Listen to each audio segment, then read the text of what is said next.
Let's start with a big question. What are plastics and what's the problem with them? Plastics are made from fossil fuels, which we drill out of the ground, process and refine and turn into polymers. Polymers are molecules which are long, branching, flexible hydrocarbons. These are easily moulded into different shapes. This makes plastic really useful as a molecule, as it can be adapted to almost anything.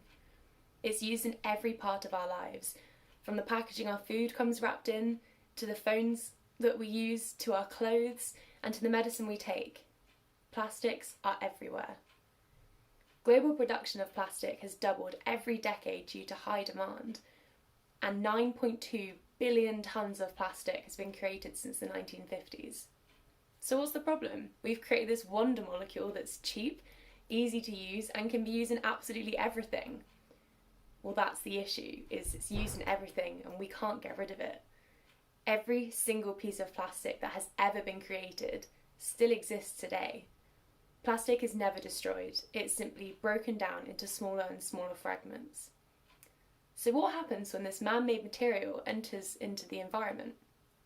Well, plastics can enter the natural environment in many different ways. For example, single-use plastics such as straws, cups and plastic bags are simply thrown into landfill and buried after one use. Other plastics, such as those in face washes or toothpastes or in our clothes, when they're washed, enter the waterways and go into the oceans. These are then capable of wreaking havoc throughout the marine ecosystems. Creatures living in the oceans, such as fish, turtles, whales, and even corals, have been known to mistake plastic particles floating in the water column for food. To a turtle, a plastic bag looks really similar to a yummy jellyfish, so it gets confused and eats it. In the last 20 years, the leatherback turtle population has declined by 95%. When these creatures eat large amounts of plastic, their stomachs become so full of plastic particles that they can't eat food, and they starve to death. We've seen this on countless numbers of times when seabirds and whales have washed up on our beaches filled with pollution. Due to the shape of these plastic polymers, they're able to absorb toxic chemicals into their molecular structure. So when the plastics are engulfed and eaten by these creatures, the toxic chemicals are released into their bloodstream and their tissues. This is having disastrous effects on their health, stunting their growth, preventing reproduction, and even causing cancerous mutations. Even when a large fish hasn't eaten any plastic, it often eats a smaller fish which has. This passes the toxic chemicals up the food chain. This process is known as bioaccumulation, and ultimately humans are at the top of that food chain.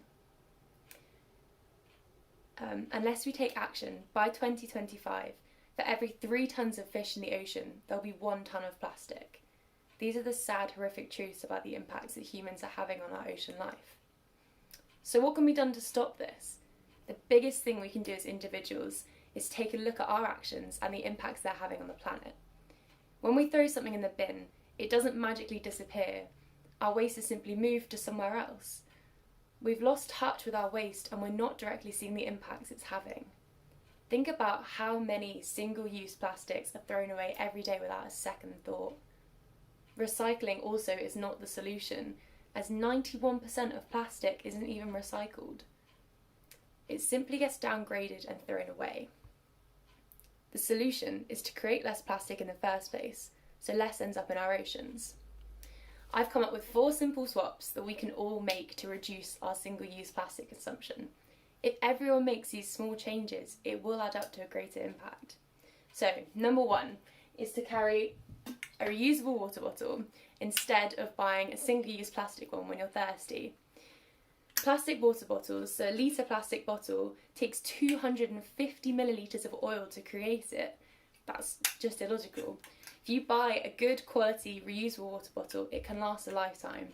Mine's made of metal and I've had it for 3 years. It's been halfway around the world with me and even dropped off the back of a tuk-tuk. So it goes to show if you buy a good one, it will last you forever.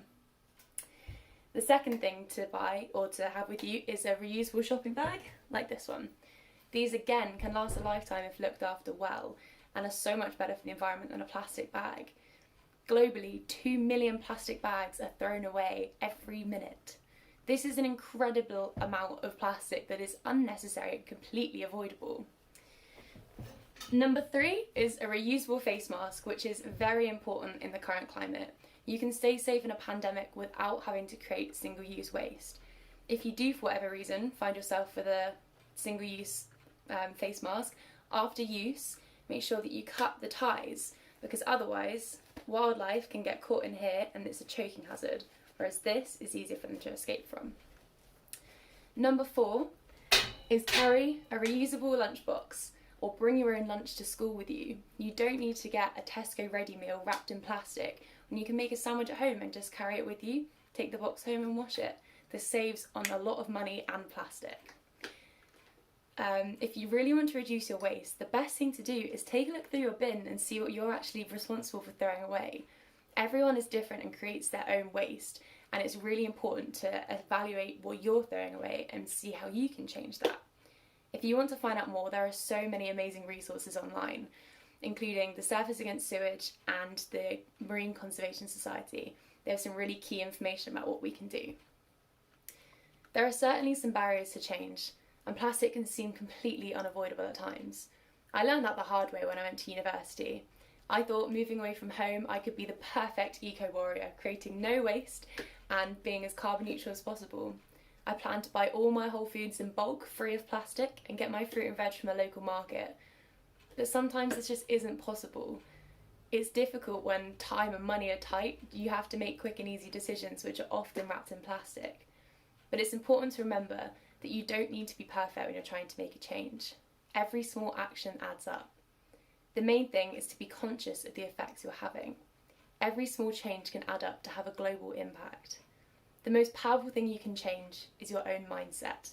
So get educated and educate others. Knowledge is power when it comes to protecting the environment. As Robert Swan once said, the greatest threat to our planet is the belief that someone else will save it.